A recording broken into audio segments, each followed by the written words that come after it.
Welcome to The Counselor's Chair, a podcast brought to you by Traverse Counseling Services. Join us as we explore all things human, mental health, psychology, philosophy, and a few extras. Be sure to check us out on all forms of social media and visit our YouTube channel at The Counselor's Chair. Hello, listeners, and thanks for joining us today. It's our pleasure to have Dr. Chrissy Logue on the show. For those of you who don't know Dr. Logue, you're in for a real treat with this episode.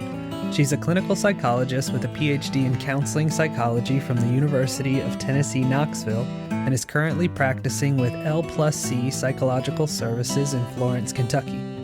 In today's episode, we will be covering female empowerment and more specifically how societal pressures weigh on and influence female roles in society. Chrissy, as I referred to her during the episode, was a professor for both Andrew and I in grad school, and she was my mentor and clinical supervisor during my post-grad experience. She's been a great friend, and I owe much of the beginning of my clinical career to her incredible mentorship. Seriously, she's one of the most caring and competent people I've ever come across, and her thoughts are incredibly enlightening.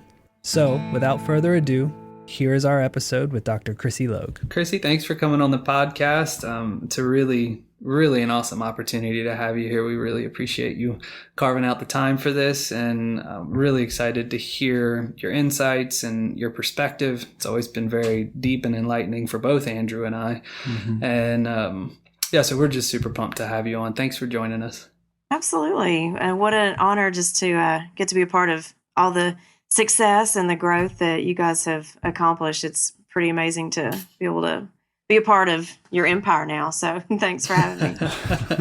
Absolutely. Well, and it's kind of like a shared empire too, right? I was thinking earlier today, it feels really good personally to have you on here because I feel like the real launch of my career started in your office and our supervision, so it's like something really gratifying and really special to have you on here and to contribute in this way. But really it's a shared success, I think. That's all the feels. That's really, it's really cool to hear you say that, just because students like the two of you, I feel like I actually saw that success burgeoning, in the eyes of undergrads, or, even I remember exactly where you sat, Josh, in that human sexuality class, in the back, in the corner, with your head down, acting like you weren't interested. But I was like, I know there is something special. I know he's actually more interested than he's acting right now. So I saw the potential, and it's really cool to have that little bit of fortune telling ability. Yeah, absolutely. I'm glad you saw what was in there and empowered me.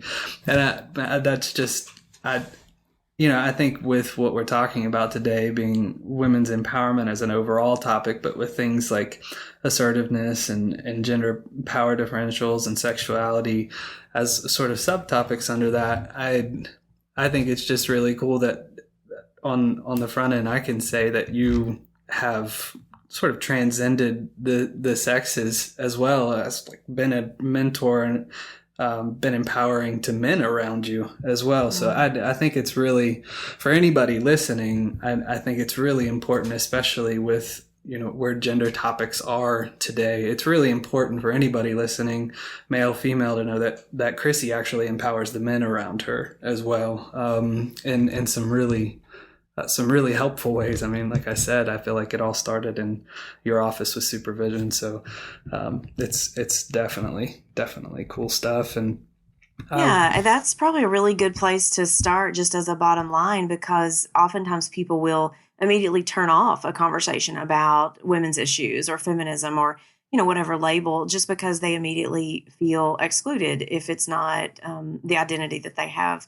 Or even women feel like, that it's an extreme perspective, and that just really couldn't be further from the truth. I think at least my own philosophy on all of these issues is, how can we make everyone better? How can we make everyone's lives better? How can we make the world a better place? It's not about elevating any group over another. In fact, that's actually the opposite of what my, personal mission is about, is to elevate everybody. And it's more fair for everyone when gender roles are discussed and people are aware of dynamics and institutions are questioned, all the stuff that we're going to talk about, it's better for everybody. So I'm glad you felt that personally. Yes, I definitely felt it personally. And I appreciate you saying that too. It's such an awesome personal mission to have, that type of unity and bringing people together and empowering humanity at that point. So that's awesome, Chrissy. And I guess maybe a good starting spot is, what are some of the larger issues that you feel like women face in modern culture, whether that's in the workplace, family, friendships, marriage, sexuality, so forth? What are some of the things that you feel like stand out right now in our culture? Yeah, I think the thing that just immediately jumps out to me, especially as I think about my current caseload, like literally the women that are in my office every day, it's just the superwoman, octopus arms, end all be all, whatever kind of terminology you want to put on these unrealistic expectations that we're placing on ourselves. And it's both internal, it's external, it's in the workplace, it's in the family, it's in body image. I mean, it's like all of those things that you just listed out in relationships and sexuality. They're unrealistic, completely just outlandish expectations. And I'm just as guilty of it as everyone else. I mean, I want to be perfect. I want to have it all together. I want my house to be clean. I want to be sure I get the workout in and don't eat too many carbs. And like, oh my gosh, the list just goes on and on and on. And all that's good stuff. And that's where I think, as therapists, especially, is if we immediately kind of swoop in and just try to bulldoze some of those ideals and expectations, then you'll get a lot of pushback, because I'll be the first one to start pushing back. Like, no, I want all that. I don't want to become a slouch and a couch potato and a loser and not pay my bills and have my kids going off the rails. I mean, of course I don't want any of those bad things to happen. So we can't just go in and bulldoze all of that. But I think somehow very slowly and carefully, we have to start challenging what I call the internal drill sergeant.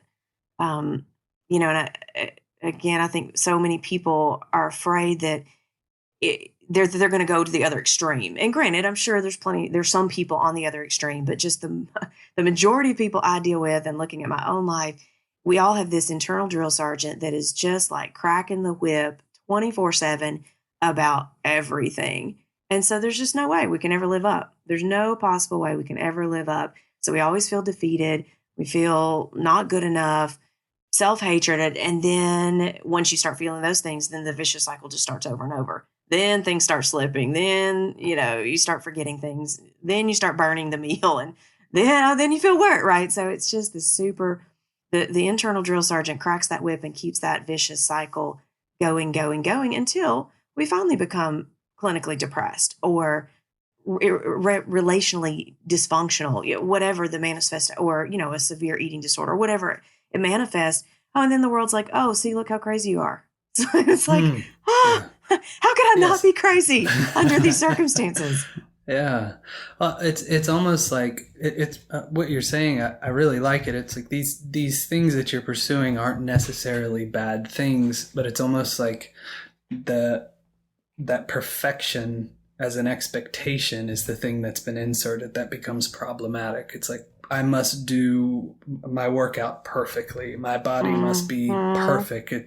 The expectation is perfect. And so it's the perfection piece and the competition piece. And I think maybe social media and just kind of modern living has really driven that point home, that we used to maybe have this sort of magazine ideal of perfect. Well, now it's just, it's the Instagram, I got to keep up with, because it's not just the models who look perfect. It's my next door neighbor who has gorgeous pictures of herself in a bikini at the beach. And I'm like, dang, how does she do it? And then she drives up in her Lexus, and then that's on social media too. It's like, well, what am I doing wrong? And, then you see her kids posing for their pictures with their matching, I don't know, what's the Lily Pulitzer outfits, whatever, and it's just like never ending. So there's so many more avenues for comparison and competition. And yes, definitely the perfection, I think, still fuels all of that. Yes. But it's like we cannot escape comparison and competition no matter where you turn. Wow. Yeah, I mean, I think that that becomes that becomes certainly a driving force, because as I guess especially when you see someone else that emulates whatever the highest standard is, and you don't feel like you're kind of hitting that higher standard. It's like keeping up with the Joneses kind of perspective. Sheryl Sandberg talked about this a little bit in Lean In from a female perspective, that sometimes female competition, and maybe that's what you're talking about, but like that sometimes that female competition knocks the empowerment out of the female movement. Is that kind of what you're hitting on there as well? Yeah. I mean, I think there is definitely that kind of old school, middle school, high school sort of backbiting, but I think it's not quite as simple as people make it out to be. I don't think it's that, we're so jealous and, we're doing that middle school, high school thing. I think it's literally, we're so beat down by this survival of the fittest that I don't think anybody really sets out to how can I tear down my sisters because, because I'm not good enough. I think it's just, we're in this jungle of bombarded with expectations, both again, internally and externally. And so I think it's just this welcome to the jungle, chaotic survival of the fittest that then ends up looking like backbiting and female competition and gossip and things like that, when really it's classic crazy making. It's almost like gaslighting, really. It's like the environment is so crazy making, and so then I have people tell me all the time, I work with a bunch of women and there's all this drama. I'm like, well, try living their life and see how you would feel in the workplace. Yeah, I'm so glad you said that too, with that clarification, because I think what Sheryl brought up in that book and the example that you just gave, men typically take that as cat fighting, right? But I think you're bringing in a really important part here, which is there's a cultural madness almost. Yes, that's a good way to put it. Yeah. So I'm really glad you clarified that, because I've heard that message that twisted in a way that females just get discarded. That's they're just going to fight with themselves. They're just going to compete with one another and discount. So I'm really glad you clarified that. The cattiness, the cattiness and the pettiness and the jealousy. I think that's just another way to both devalidate our feelings, but also completely fail to recognize the vomit that we cleaned off our shirt on the way to work while we had a fight with our husband because we asked him to unload the dishwasher and all the dirty dishes still sat there. And then we tripped over 4 toys on the way out the door and realized halfway down the street we had on 2 different shoes because, that scenario. And so then you get to work. Well, I might look a little catty at that point, or I might look a little emotionally unstable at that point, but who wouldn't under those circumstances? Oh, absolutely. I know I would. Yeah. And then, I might be getting a little bit ahead of myself, but it reminds me of such a super important point that I just read about the other day. And it's the idea of mental load. It's becoming easier, I think, to quantify. People can do the studies and be like, okay, what percentage of the income do you make? What percentage of the home what percentage of the hours do you work outside the home? And then what percentage of the chores inside the home? And we're seeing those numbers start to even out, right? So, if the man and the woman both work 50% outside the home, maybe they have relatively equal incomes, then they're starting, it's not completely equal, but in studies, it's starting to get closer to equal childcare in terms of hours put in, equal chores in terms of actual laundry list of things to do.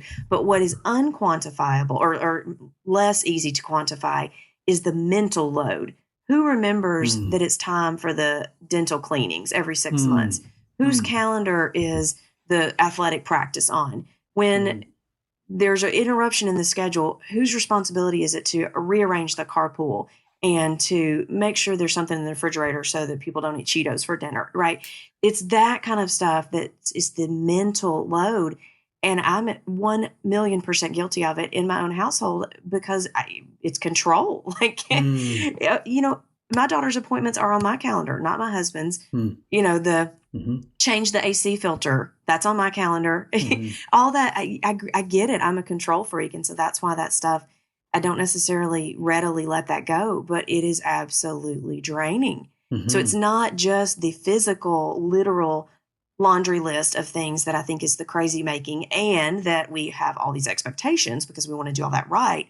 But it's that mental load. Who is the one thinking in the middle of the night, like, oh, did I sign that permission slip? Does she have the $2 for Kona Ice tomorrow? Crap, I don't have $2 because I only have a 10. Wait, do I have that 10? No, I spent that 10, right? That's the stuff that is going through many women's heads. And so no wonder we look depressed or, you know, whatever. And no wonder we're not living up to the unrealistic expectations, because now I feel like a horrible mother because my daughter's going to be the only one who doesn't have Kona Ice at the field trip tomorrow because I didn't have the change, because I didn't have the cash, right? And that's a day-to-day just excruciating drain on the brain when we're already trying to be superwoman and, you know, do it all perfectly. Man. Yeah, when you phrase it like that, and Xanax. Yes, exactly. Yeah, when you put it like that, Chrissy, it's it sounds like a very anxious headspace, right? A lot of things to remember, a lot of things to live up to. But then, you know, hearing that myself, I mean, I feel like, you know, in my own marriage, I feel like my wife remembers far more of those things than I do, or is thinking about those things more than I am. So I'm sitting here thinking, man, I need to pick up some of these things. But I guess from that perspective, though, and that's what I really like about what you're already bringing to the table is from that perspective. And as a male, when I hear that, I'm like, okay, that is if my wife is carrying all that in her own mind, I really want to participate in it. Like, I really want to shoulder some of that. Like, how do we split those things, you know? Absolutely. And it takes very conscious, very gentle negotiation of that, because I can't sit here and blame my husband for doing that, because I'm just as guilty for setting up this dynamic. But you're right. Then after it gets set up without conscious intervention and renegotiation, I can't tell you how many people say, oh, I asked this guy at dance the other day something about his daughter was having their tonsils out, and my daughter had her tonsils out. And I was like, oh, who did your daughter's surgery? He goes, oh, I don't. He looked at me like I would have said, you got 3 heads on. He was like, I have no idea. My wife handles all that. I'm like, you seriously don't know the name of the physician who operated on your daughter? Like, really? Wow. But I don't think my husband would know that either, which is not a bad thing. Like, it's just, I think it's like you said, Josh, it's just, I didn't really think about it. She's just natural. She just remembers all this stuff. No, she's remembering all this stuff because she has to. And that's just the unspoken dynamic that has been set up. Nobody's the bad guy. Nobody did it on purpose. But this is what makes us crazy. And let's, you know, get real here. If I can just kind of take it from G to PG-13. Go for it. And then you wonder why we're not so interested in like having a ton of sex. It's like, you know what? I'm exhausted. Like, I'm exhausted. And so then it goes right back into so many of those issues. So now it's our sexuality. Now it's our marriage. Now it's our communication. Because if we say we're exhausted, we don't really want to go into all of that. And so now the guy's taking it personally. Like, oh, you know, you're so cold. You're so unloving. Oh, gosh. And then how many people in my practice are having affairs? Like, oh, my gosh, everybody's having an affair. Like, if another person sits down today and is talking about their affair, my head's going to pop off. But, like, why? It's a no-brainer. Why are these things happening? Well, because we're living unrealistic lives. Wow. And, of course, the girlfriend, of course, she's available and warm and cozy and, you know, interesting and spicy because she's not worried about Kona Ice at 3:00 in the morning. Oh, I mean, I was literally thinking that as you were talking. When I step into that headspace, even just as we're talking, it's like, man, that's exhausting. Like, who would want to have sex at that point in time? Or absolutely, like when everything is turned off, when everybody's asleep, when the world is shutting down and the expectations are starting to slow, it's like you probably just want to go to bed at that point. Absolutely. Not a lot of emotional energy or even physical energy to give at that point. That's right. That's right. And it's not personal, but of course it feels personal, Yes. you know, to the other party involved. I had a friend of mine, maybe you've heard this story, but I couldn't remember if it was personal or something she heard, but basically where, you know, it was the dad's turn to close everybody down and put everybody to bed. And somehow he bathed the baby, got the baby to bed, but forgot to put a diaper on the baby. Okay. So, you know, the baby didn't die, whatever, like just slept the night without a diaper, I guess. Right. And this person told the story and my friend and me, we're all having this conversation. We're like, okay, it's not the fact that he forgot to put the diaper on the baby. Like, whatever. Mistakes happen. We all have sleep-deprived, foggy brain. It's what would it be like to have a brain that would let me forget to put the diaper on the baby? Like, that is what's so mind-boggling. Yes. And I almost am jealous. Not that I would want to make that mistake, but the three of us were almost like, I would love to have a brain that it was even capable of letting me forget to put the diaper on the baby. Because that would never happen. Not in a million years. Right. Oh, man. It's like the mentality of like, oh, it'll be okay. It'll work itself out, which I think is a world that a lot of men live in. I know I live in that world. It's like, oh, it'll be all right. Yeah. Yeah. And what a great example, because that is something that I think people kind of throw up as, you know, why can't you be more like this? Well, it's the role of culture and oppression that, you know, oh, you're Black. Why are you so angry? Well, if you were living in this skin, you might be angry too, right? So I think it's real easy when you're, looking at things from a different angle to be like, oh, just, you know, don't worry about things. Sure. Well, and it's certainly not helpful for anyone to say that. I mean, just from being a human, but also being in practice myself, like to tell somebody, oh, just lighten up. Right. Yeah. But to let alone hear that from your husband or your partner, or even maybe one of your children, or if you're single, you hear that from your boss, maybe, or from a professor, you know, it's, you know, that certainly is not an effective way of helping. Just lighten up, you know. That's right. How much more powerful would it be to say to that person who looks a little stressed, maybe they're a little distracted, and maybe they're responding a little more emotionally, with a little more emotional ability than you think they should, instead of saying like, hey, what is your deal? Lighten up, chill out. Say, what can I do to lighten your load right now? Hey, nice. Yeah. Dr. Logue, one of the things that I run into regularly is, you know, generally the husband will, you know, be willing to, I mean, you know, they'll say, well, I'm here because, you know, she wants me to be, so I'll do whatever I need to do, right? Which is not the greatest message to start out with.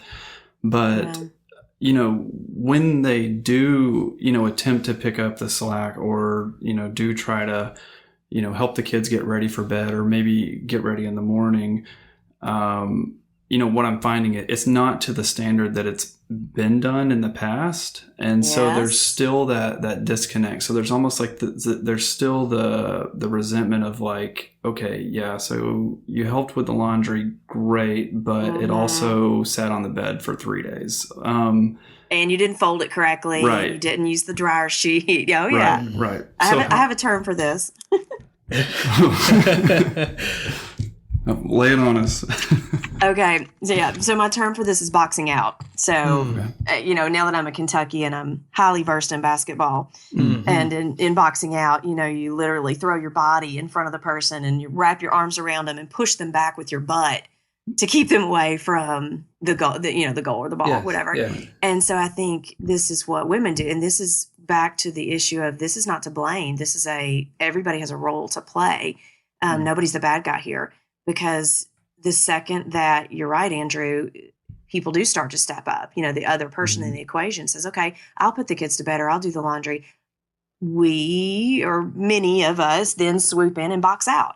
Like, well, no, it's not going to be good enough, or you didn't do it my way, or whatever. Right. And so this is what I work with a lot of women on, is like, when you do start to get some of the changes that not only that you want, because if you just use the word want, it sounds like, you know, I want a bonbon, or I want a diamond ring, or, I mean, this is not about want. This is a change you need. Yeah, this is a change that is best and healthiest for everyone. So this is not like your husband, you know, heaping luxury on you. But when you do start to see the changes that are better and healthier for everyone, you've got to fight the urge to box him out, because that will just make things worse. And also, not just boxing out, but it's also criticism. Right. And I have an explanation for that as well, too. We're not criticizing, I don't think, from a place of malicious intent. It's just that internal drill sergeant. We heap that criticism on ourselves. So when guys try to swoop in and help or, do the things that we've been expecting ourselves to do, then of course that internal drill sergeant is going to jump on them too, which is not good. It's not fair. It's not healthy.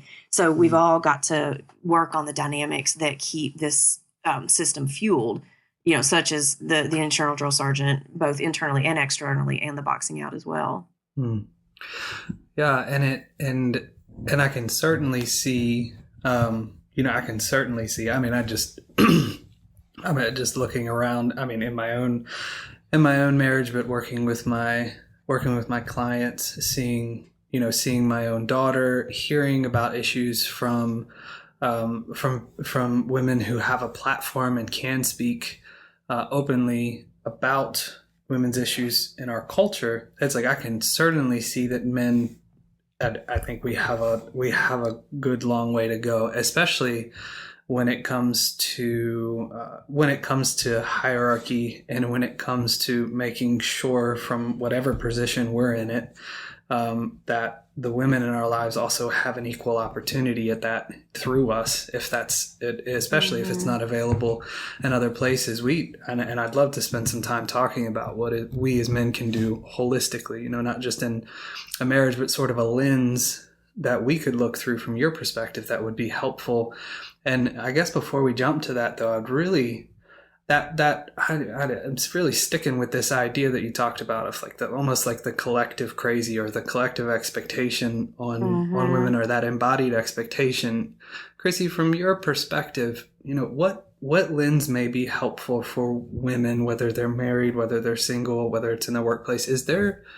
From your perspective, is there a general lens that they might be able to see this collective crazy from in order to contend with it, in an empowered or sort of an assertive way? Like, how might this be viewed? And it may be your drill sergeant metaphor, but do you have anything as far as what would be helpful for how to view the world as a woman, or how to view your immediate world as a woman that could potentially empower or provide more opportunity for assertion? Yes, absolutely. So the first idea, I think, is that we have to learn that there is such a thing as a lens. So as therapists, that's maybe a huge duh for us, but I can't tell you how foundational that is for so many of my clients. And we may work several sessions.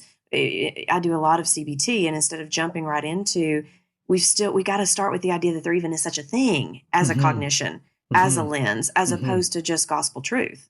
And I don't really know what other way to say. And, I'll pick up my glasses and be like, it's possible that I would have worn these glasses for so many years that I forget they're on my face. And so I just think this is how the world is. And it's just good old fashioned awareness for so many women, so many people. We live our lives so unaware, so not self-aware. We don't look at the dynamics in ourselves and our families in the world. We just live blind. So we're coded in this really just distorted, almost kind of dirty, unhealthy lens or set of lenses, and we don't even know they exist. Okay, now we recognize, okay, this is just a lens. I can look at this another way. That's about maybe, 85%, 90% of the battle, getting to that point. Then it's like, okay, let me take this dirty lens off. That's maybe another 5%. And I think the other 5% is just, now I have the freedom to choose my own lens? What? Like, I can write my own story? To a degree. Like, we can't go so far as to, completely ignore the roles of culture and the forces of oppression and, institutionalized sexism and racism and all of that. But with those awarenesses in place, yes, you can start to choose some of your own lenses. And it makes me think about, when you go to the eye doctor, and they put that big black machine in front of your face and they go, click, click, what about now? Click, what about now? Click. I kind of use that metaphor with my clients a lot. Like, okay, let's click through. Let's try this lens on. What could you say to yourself about this situation? What other set of expectations could you begin to write for yourself? Even that in and of itself is like mind-boggling, because it's like, oh, wait, I wrote this set of expectations. Oh, this came from my mother. Oh, this came from my church. Oh, this came from my abusive boyfriend in high school. I had no idea. I thought this was just gospel truth. No, these are expectations that are part of the lens. that we can start rewriting. But okay, so now it's starting to get a little more complex, right? Yes. Because now we got to take time. Now we've recognized there's such a thing as a lens. We've recognized we have the power to switch off of the dirty, distorted lens and begin to put new, clear lenses on. But now we have to do that with our body image and our sense of relationship and our sexuality. And right, the list goes on and on. So I'm oversimplifying this, of course, I guess, but I want to underscore that it is a long, arduous process. But wow, what a payout. What a payout when you get to a point to where you don't have to compare your looks to a standard that is from your mother or a magazine, or you don't have to. I mean, this is maybe a silly example, but I said a couple months, I don't know, a year or so back at work, I said the wrong thing. I made a bad choice. I made somebody angry, and they called me out on it, and they confronted me. And years prior, that would have been my undoing. I mean, I would have been probably physically sick, thinking like I messed up professionally. Well, that's actually happened a few times, times over the past years. I mean, I remember in the first 5 to 10 years of my career, if I would have, quote, messed up professionally, like gotten in trouble, so to speak, I mean, you might have just found me like with my steam coming out of my ears. Or I don't know. I would have just completely fallen apart. Yeah. But I took it. I recognized where I went wrong in one situation. And in one situation, I don't think I was in the wrong. I think it was the other person's issue completely, but I just took it, and I'm like, okay, I know my worth. I know the value that I've brought to this community or to this task. We can all have our own opinions, and you can believe whatever you want. And I'm okay with that. And as that lens was sort of sliding into place, it almost felt like the Twilight Zone. I was like, who is this person? What is going on right now? Why am I not falling apart and just completely coming unglued for the next, 6 weeks or whatever? But then it felt amazing. I'm like, oh, I have the choice to write this story. Okay. So, part of this is just good old fashioned CBT. But then I think with a little bit of sort of that recognition of maybe it's not always that easy, that there's some forces at work. And we can't take it slow. And the last thing I want to add to that is when I do start clients on this process of sort of changing their perspective in a very intentional way, the first thing I encourage them to do is use this skill on your process. Meaning, if this is slow and arduous and you find yourself going back to those dirty, distorted lenses, it's okay. That's normal. That's part. You can't beat yourself up in a process where you're trying to learn not to beat yourself up, right? That doesn't make any sense. So give yourself time. These new lenses are not going to get clear immediately. They're going to feel really clunky and really weird over time. And you might get some pushback. The people around you, your church, your workplace, your spouse, they may not like the new lens. They may not like the new messages you're sending yourself about, I have the right to my feelings. What? That may blow some people's minds. So expect some pushback as you're rocking the boat. But again, the payoff, to get to that place of freedom where I get to have my feelings. I'm upset right now. I get to have my feelings. I get to mess up. I get to be human.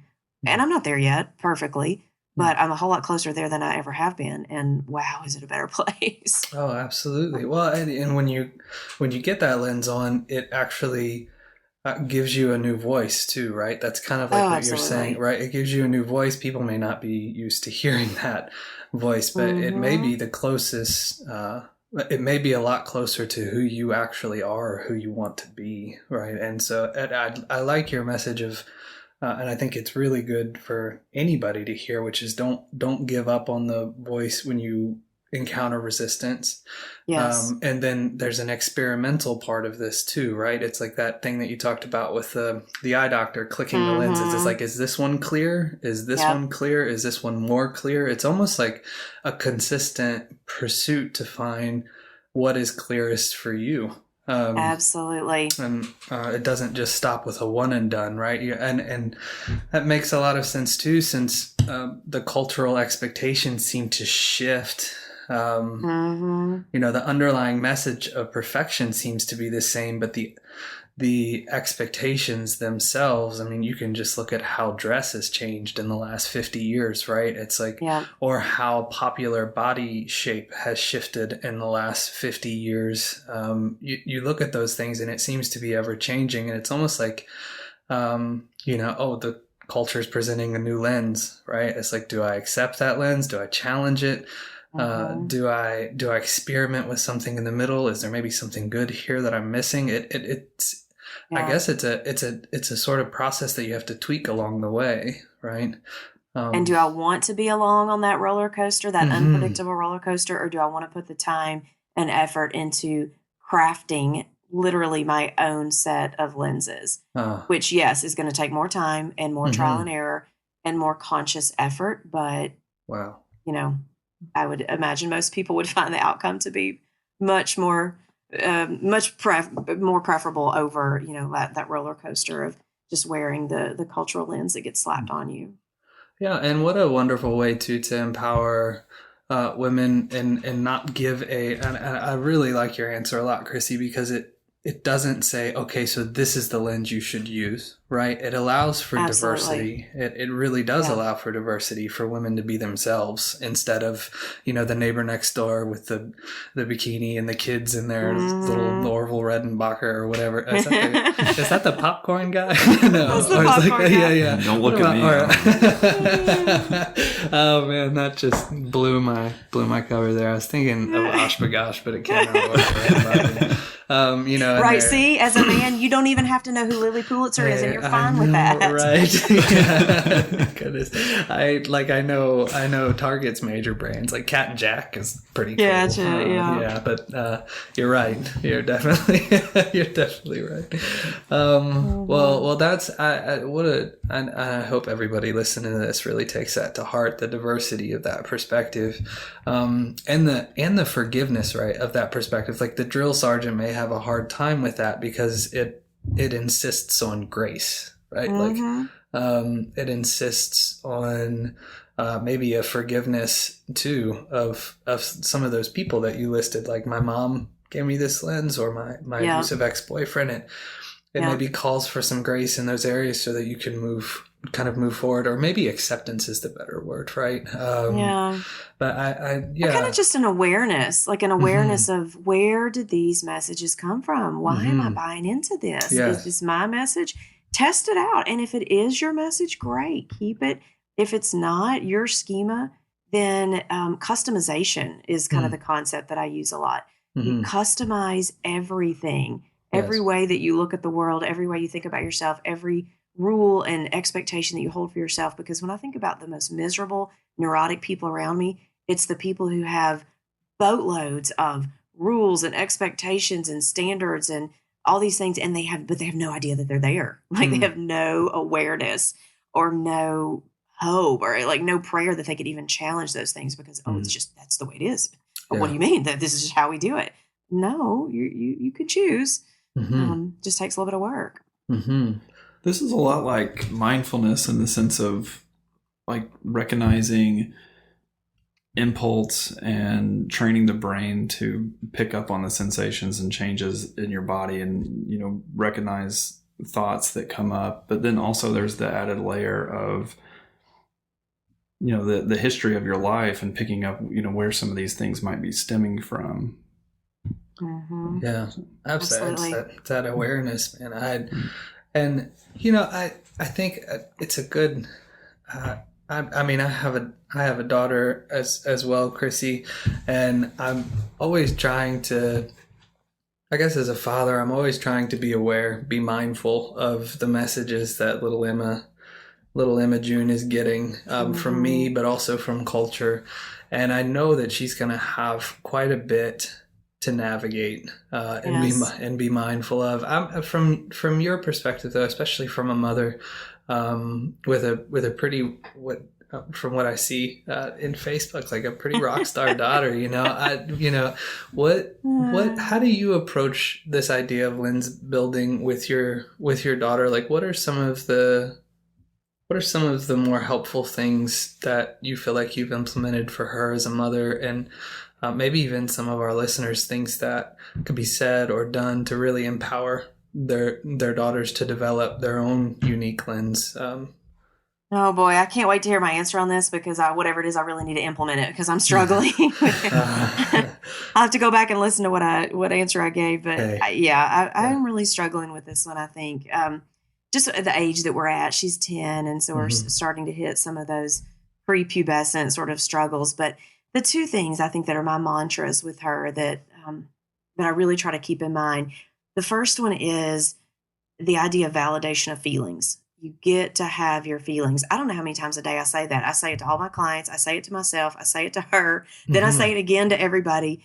You get to have your feelings. You get to have your feelings. So when she's upset, in my household, I've tried. I don't know that I've been perfect at this, but I try to implement. I try to teach my clients how to do this too. When it comes to a child or a teenager or whatever and their feelings, it's always okay. Amnesty for emotion. Complete amnesty for emotion. Now, behavior. Words that are said, you could say curse words are off limits. You can't throw things across the room. You can't slam the door, whatever it is. But if you say, I feel angry, I feel scared, I feel embarrassed, that is always okay. And I think a couple things that does is, number one, it teaches us, the adults, it gives us that skill, which is huge. And especially with men, I've noticed in culture that men tend to have what I call the anger straw. I have all these. I didn't realize I had all these like Logisms. Hey, I'm digging it though. I'm going to use them. men tend to have the anger straw, and it's like the culture has only allowed them to do one emotion, and so it's anger. And so it's like if I were to go like that and kind of blow breath, like it's diffuse and it's light. But if I go through a straw and go, and blow through a straw, it's a very like a harsher stream of air. So if men are only allowed to do their emotions through the anger straw, then of course that's how it always comes out in emotion. Well, then the boys and the girls, the children in our life, they see that. And the girls learn you don't provoke male emotion. And the boys learn, this is how I get my way in the world. This is how I express myself. So it becomes toxic for everyone. So if we in the family implement, you can have your feelings, then everyone wins. Daughter wins because she's going to have a lot of complex feelings that most people would teach her to stuff or have a fit about, like throw temper tantrums. Boys learn you can cry, like, oh my gosh, what damage are we doing to boys in our culture with the whole like, suck it up, be a man, don't cry, all that garbage. Dad learns how to set a better example and he's not so frustrated because he can do things other than anger, and again, everyone wins. So you get to have your feelings. I preach that in so many different ways. I use this book chapter from Anita Johnston's Eating in the Light of the Moon or Eating by the Light of the Moon. Yeah. Fabulous. I can't recommend that highly enough. That chapter on feelings where she tells a story about how she just, started feeling something and she thought it was ridiculous. I'm having a good day. Everything's fine. But you know what? I'm just going to play this out and let it see where it goes. She goes in her bedroom and just has a all out crying, screaming fit and then figures out like, oh, this was wrong. But she would have never gotten to that had she not let herself have her feelings. Feelings are not the bad guy. They're never dangerous. There's no real price to pay. They're like a gas. If you squash it and repress it, it can get pressurized and explosive. But if you open the lid and let it dissipate, that's exactly what it'll do. It'll float away. That's how emotions work. So, secondly, the other thing that I think I try to do is, this is the part I'm really struggling with because we just had this conversation last night. She's getting into the whole like, but what if I embarrass myself? What if I make a fool of myself? What if I mess up? What if people don't like me? What, just that typical sort of teenage embarrassment phobia thing. But I think she has a little more anxiety, so it may be a little bit more to deal with. And the approach I've been taking is not working because I'm taking the whole like, believe in yourself and tell yourself it's okay. And who are they? And what, I'm trying to kind of go the CBT route, but she's just not quite ready for that. And so I think what I'm finding is probably working better is not necessarily drilling that into her head with words because then I just get pushback. I think I'm just going to have to show her, just model it. Like, if I need to make a fool of myself, because she's embarrassed of stuff I do all the time. I'm going to keep doing it and just show her. Like, I don't really get, like, she's like, Mom, you're the only adult who rides her bike around the neighborhood. I'm like, okay, that's fine. She's like, you look ridiculous. I'm like, okay. you know, or I'll put on something and she's like, you're going to wear those shoes with that? I'm like, yep. I think I just have to model it in what I say and what I do. The fact that I don't care if I live up to other people's standards, or, you know, she told me the other day, she's like, I think you're getting a little fat. I'm like, okay, that's fine. You know, like that's kind of a rude thing to say. Don't say that to other people, but it's fine. Like I just, because in my life, that was never modeled for me. What was modeled for me was like, you know, I'm not going to that party because I don't have anything to wear, and everybody, that kind of stuff. Or no, I don't want to go to the pool with you guys because I don't want to put on a bathing suit. You know, it was just like all those internal embarrassments and shames and all that crap we heap on ourselves. It was not only said to me like overtly, but it was modeled for me. So that's the thing that I think I'm really trying to do with her, is just model, like, I'm happy to make a fool out of myself. I'm happy to not live up to everybody else's standards, even yours, you know, fine. I'll embarrass you. No problem. And we won't die. We won't die. We'll be fine. So those are the two things that I'm really working on right now. Yeah. Well, those are, I mean, they really naturally seem to play off of each other too, in the sense that, like, you're allowed to have your emotions. Not only that, you get to play them out. Like you get to operationalize them almost, like if you go in your room and cry, or we talk this out a little bit. Yeah. And then you also get to have your reaction. That's where I think the second piece comes in, from what I've heard from my clients who are women, is like, okay, that's the leg that seems to be missing, is the empowerment that, okay, like your emotion may be actually informing you of something that you want and desire and need. And it's actually okay for you to do that thing regardless of whether anybody else is going to think it's quote unquote like silly or stupid, or you shouldn't be doing that, right? It's almost like the emotion it's allowed to inform you, but gosh, you're so right about this straw thing where the male gets mad, the female, the girl learns like, hey, you know, I don't want to provoke that, so I'll keep my emotions off the table. But what that does, from that perspective, the one you're bringing, is almost like it stunts the ability to develop yourself, because emotions are useful too, right? They're guideposts. Absolutely. They're guideposts. It's a ventilation system. They're so not the bad guys we've made them out to be. We just don't know how to use them. One of the things I try to convey to my clients is that, you know, you wouldn't deny yourself of feeling happy. It's not like, oh, I'm happy, I want to go drown myself in work. Right. You know, so, and obviously you're happy for a reason. Something's come up in your life that, you know, you're awesome, you're happy, you know, but same thing with sadness or anger or grief or anything, you know, just notice it, let it ride, you know, it's coming up for a reason, and don't try to handicap those things, because you might learn something about the process that, or the, you know, the season that you're in. That's right. It may have something to teach you, and it may strengthen you along the way so that you can then go take action on those gut feelings. You can validate your feelings through actions when you deem it to be right. And who cares if somebody doesn't like it?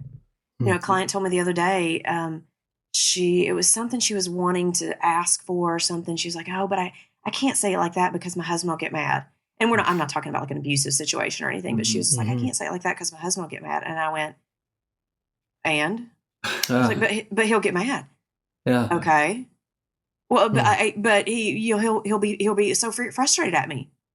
Okay. I mean, you know, and I said, I'm not trying to be flippant, but I mean, let's pick this apart. Like, he can have his feelings. He can be mad. She was like, well, I never thought of that because I just thought I was if he was mad, I was messing up.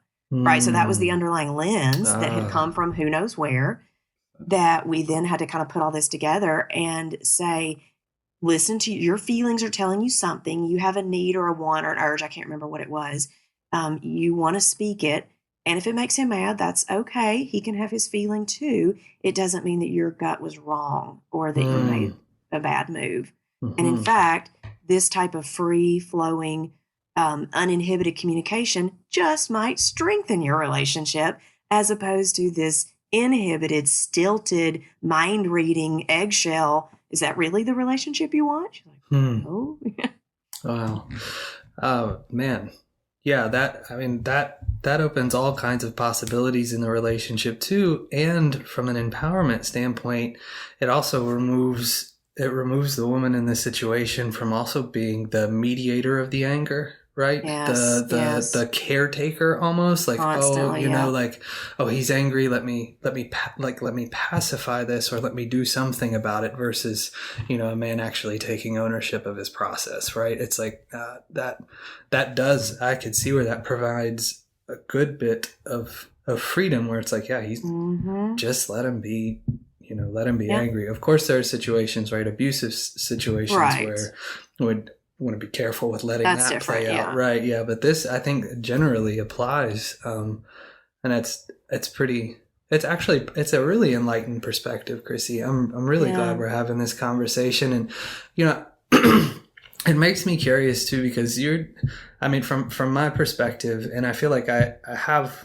when we worked together at the counseling center, and when I had you as a professor, I feel like you really did model these things personally. I don't know your inner dialogue with this stuff, but you really did exemplify these things. And I was watching last night. I don't know if you've seen it. I absolutely, not even closet about it, love Beyonce. I think I haven't seen it. I think she walks on water. But anyway, she just released her Coachella. She performed at Coachella in 2018, and it was like a year after she gave birth to twins, and she did a 2-hour set with almost 40 songs in it. Oh my gosh. And so she talked about her process and the difficulties of being a mother through that, the difficulties of being a woman, and also the difficulties of being a Black woman trying to do this. She's actually the first Black woman to ever headline Coachella. Wow. And so her perspective on this, and I get this, her perspective, the whole entire thing, she brought in young Black men and women from historically Black universities. And they were her performers. They were her musicians. They were her dancers. I mean, she pulled her culture on stage, and her goal was to present Black culture on the stage and to be a conduit, right? And it really made me think about this conversation, because, like, from this perspective that you're bringing, I mean, that you talk about a conduit to empower women to be themselves, and to define things for themselves. Like, I look at Beyonce and what she did on that larger scale, but there are ways, I think, that as men we could do this, as women we could do this. There's a mentorship. There's like a mentorship aspect to this, where you're connecting with other people even in your own culture, race, sex, gender, however you want to define those things. Like, so from your perspective, what is the importance of female to female mentorship? And do you see any obstacles to this in regards to modern culture? Yeah, I think as you were giving that Beyonce example, it hit me just how easy and natural it is to pull other people up with you when you take on some of these perspectives. Because the whole, kind of back to that idea of like the backbiting and the jealousy and the competition, I don't think any of us, most people are not doing that intentionally and with malicious, evil intent. Most people are just doing that out of a place of such chaotic insecurity that's just how it ends up looking, because they're just living in a survival of the fittest mode. Yes. But and I'm not saying that I have this perfected by any means, but I feel like you in particular have given me so many compliments that I felt were almost like unwarranted, unearned, but it made me think more consciously, because I was doing this subconscious or unconsciously, I guess. You talked about how like compliments roll off my tongue. Like I just naturally build people up, and that's my first sort of perspective on somebody. And like with mentoring new professionals or interns or supervisees or students, none of that was like put on or forced. And I guess that's why the compliments feel a little like awkward, because it's like, oh, I didn't even mean to do that. I wasn't even trying. Yes. But I think when you take on an internal sense of strength and empowerment and ability to switch those lenses out, ability to kind of ward off some of the cultural negativity and expectations and forces, then you just naturally begin to bring other people with you, because you don't see them as competition. You're not threatened by them. I think somebody even said this to me, like about how we were bringing people up through the ranks at the counseling center. People were like, well, aren't you afraid, some of those people are going to take your job? I'm like, I would love it if they would take my job. Are you kidding me? Like, I'm not afraid of this. Yes. And so I guess specifically with the female to female mentorship, when a person does maybe make it to sort of that next level of awareness, of the ability to start switching out the lenses, I don't know. At least for me, it just came naturally. So maybe it's just a matter of like, when you get to that place, be thankful for that level of healing, and then just begin to let it flow naturally. Don't let the old mindset of like, well, maybe I won't do it right enough, or maybe I won't do it good enough. Because believe me, those thoughts haunted me many times in terms of like all the trainees and the students and the various people that I've kind of had the privilege of being able to mentor. Don't let those old thoughts haunt you, and just kind of keep going with where you've come.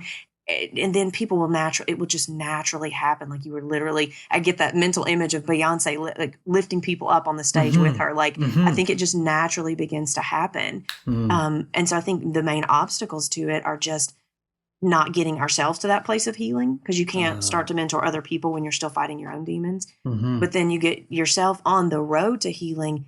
And then I think that it's kind of like a Carl Rogers thing. So once you get that out of the way, like, it'll start flowing naturally. You don't have to do anything to make it happen other than just let it happen. Yeah. Wow. I'm sitting with that. I mean, that's that I think puts it beautifully, because it becomes an outpouring at that point, or it's like maybe you start to see, maybe you're in a position now where you start to see that other people would like to feel like you do, even if that's sort of subconscious, or maybe I've seen this maybe in myself too, where having come up under your mentorship, I think there were certain insecurities that you spoke to in my life and sort of built me up in. And when I don't know that I even realized they were insecurities at the time until we started talking through them. But now those are things I think that just I sort of naturally see in others too. So like when you bring that awareness to yourself and you improve in those areas, you almost are able to see that in the people around you, and you can provide that mentorship, right? You actually see that there's a need, even if it's subconscious, right? Like what you said, it's like encouragements did naturally flow out of you. I mean, I remember I did a website for your career class, and that, I mean, I think it was like 2 years. Oh no, it was in the hiring process, in our interview. You said, I remember that website that you did for the for the career class. Like you recalled that and you praised me for it. And I walked out of that interview feeling like, man, like that if I don't get this job, I'm super encouraged. Like, you feel good about it, not getting the job. Well, yeah. It's like I feel good about the interview anyway. I would have probably been bummed that I didn't get the job, but I did feel super encouraged by that. So that's a really cool perspective, Chrissy. And the cool thing about perspective is that once you see it, you can't unsee it.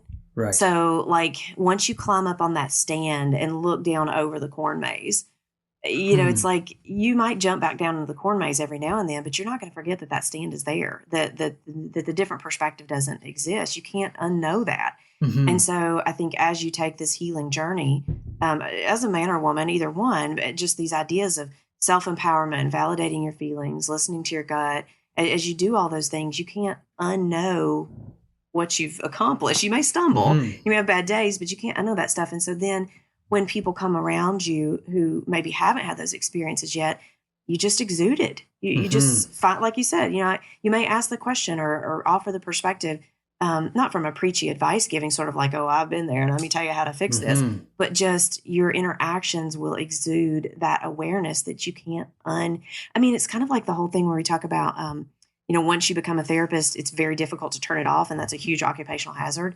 So like on an airplane, I have to be really careful not to open my mouth because it will turn into a 3-hour therapy session. Or at the DMV back in the old school days where you had to sit in the chair and then move down, right, for like 4 hours. Oh my gosh, that woman, I knew her entire life story just because I think I probably said like, oh, that sounds really tough. And like, the floodgates open. It's true. It's really hard to undo those skills. So I think it's the same thing with all of this. Once you get on the road to self-acceptance, validation, empowerment, you can't unknow it. And then it just exudes around you to all the people around you. Absolutely.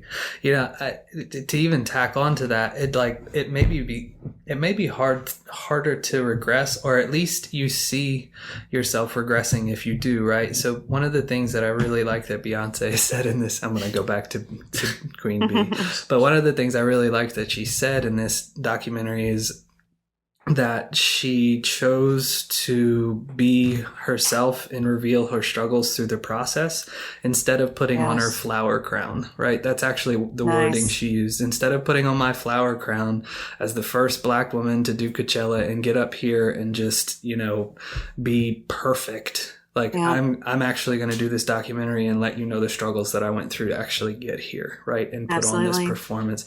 And I think Brene Brown has made an empire on that message. I mean, she's built an empire on that message of just lay it all out there. Just be raw, dirty, broken, shameful.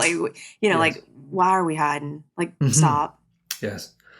It's not worth it anymore. And it's such a good message for women and men to hear, right? Because I think, that was a question I wanted to kind of bring up for you in regards to that. If you could challenge 1, 2, 3, maybe more, but maybe for time's sake, just 1 or 2 really unhelpful patterns of male thinking in regards to female empowerment and assertiveness. And if you want to reference something you've already said, that's fine as well. How would you encourage us as males to view things or do things a little or a lot bit differently? I'd love to hear your perspective on this. Yeah. So my answer to that question is slightly different than what you asked. So instead of saying here's an unhelpful way or a pattern of thinking, or, here's a stereotype, stop thinking that. I think what I would say is start thinking. Start thinking, period. Right? Because that brings us back. So I'm not going to be so brazen as to try to pick out that thought process is wrong and that doesn't apply, because I don't know, maybe that's too detailed and too nitpicky. It just in general, what I would say is just start thinking, whether you want to call it mindfulness, conscious living, any of those terms. It's how can we just start to become more aware? Because then if we add more awareness to the equation, now we can tackle the crippling insecurity. Now we can tackle the anger straw. Now we can tackle the mental load equation differential, right? All those things for the most part. Now, sure, there are people who, have their own attitudes and issues or whatever. But I think for the most part, if you just look at the average person who's trying to do well and have a healthy relationship and all of that, it's not so much of active negative thinking that's the problem. It's just not thinking, right? It's that lack of awareness of all these processes and all these unspoken sort of insidious pressures and expectations and unwritten rules and, all of that. So one of my favorite stories that I was hoping I'd find a way to work this in. I know we're short on time, but, you guys have probably heard this in many of my classes, but it's the story of the burnt toast, right? So if you take the average stereotypical, there's always exceptions, but if you take the average stereotypical American family, mom, dad, brother, sister, and the toast is made in the morning and one piece comes out burnt. Who eats the burnt toast? Who eats the burnt toast? I mean, most people would agree. On average, the stereotypical answer would be, well, mom. Of course, mom eats the burnt toast. Now, again, there's always exceptions, of course. But the burnt toast is such a classic example of everybody in that equation is doing that mindlessly. Nobody is setting out to hurt anybody, to be selfish. It's all just a mindless, kind of just unconscious. Well, of course, mom eats the burnt toast, but look at the dynamics. Look at the what messages is this sending to everybody? It robs dad of the ability to maybe step up and feel good to sacrifice every now and then, and to show brother that women's job is not to always take care of you and make things comfortable and pleasant for you. That it's okay to put yourself second. It shows sister that you don't have to always take the short end of the stick to make men happy, and that you don't have to put your needs aside or to eat toast that you don't want to eat, or, whatever. It shows mom that you can speak up and it's okay not to like the burnt toast, and it's okay to burn the toast. Maybe burnt toast is not that bad. Right. So everybody wins. Everybody wins in that equation. And maybe 1/4 of the time, mom still eats the burnt toast, but maybe the other 1/4 of the time, sister eats the burnt toast. Maybe the other 1/4 of the time, brother, et cetera, right? And so it is not to bash anybody in that equation or to say that anybody set out to do that maliciously. It's to help everybody. When everybody mindfully thinks like, oh, whose turn is it to eat the burnt toast? Then everybody wins. Wow. What a great note to kind of wrap everything up with, Chrissy. I mean, I think that really encapsulates a lot of what you're saying, and really an overall message of awareness. Yes. It's a lot of awareness, and if there's some fellas listening to this, I know that one of the things that I can offer from my perspective, both as a counselor, but also as a father, as a male, as a son, I've been in all the male roles that I think that a male could be in. Not every male is a therapist, though, that's for sure. But one of the ways that you can start thinking is to start asking questions. And questions are a great way for you to have something to think about. So it might be asking a woman in your life, like, how does this affect you? Right. Yeah. It's like by positioning yourself curiously, you actually are able to be aware and actually challenge norms. That's right. I think curiosity over defensive-ness. Absolutely. Beautiful. And actually that would be beautiful. Yeah. And listen. Yeah. Yeah. Oh, it's good stuff. It's good stuff, Chrissy. I really, we really appreciate your time on this. And, I hope that, everybody is able to pull something from this. I know I've pulled a lot from this. I don't know about you, Andrew. Me too. Oh, my goodness. Certainly a lot to think about. And, yeah, so man, maybe sometime in the future have you back on again if we didn't bore you on our side. Oh, absolutely. It's really cool to get to just pull some things together, because in a session you have to be so careful and not go into a mini lecture. So, there's little breadcrumbs and little tidbits here and there, but it is kind of fun to pull all these concepts together at once. And I was actually worried that I wouldn't have much to say, but shocker. Yeah. Oh man, no, you had plenty of awesome stuff to say, plenty. And well, I guess we'll wrap it up there. Again, Chrissy, thank you so much for your time on this, and for everybody listening, we'll put out another podcast in the next couple of weeks. The content's to be determined at this point, but we have some conversations around the Enneagram that are likely going to happen in the next couple months with our therapist Wesley Nichols. He started an Enneagram movement in Chattanooga, and so we're super fortunate to have him on staff and really, really be able to pick his brain on the Enneagram, which is a very popular tool everybody's using nowadays. So again, Chrissy, thanks so much for being on with us, and we'll catch you guys next time. Absolutely. So proud of you all and all the work you're doing. Thanks for having me. You have been listening to The Counselor's Chair, sponsored by Traverse Counseling Services. For more information, visit our website at www.traversecounselingservices.com or email us at contact@infotraverse.com. Thank you again for listening, and we hope you'll join us next time. This podcast was recorded and produced by Josh Zello.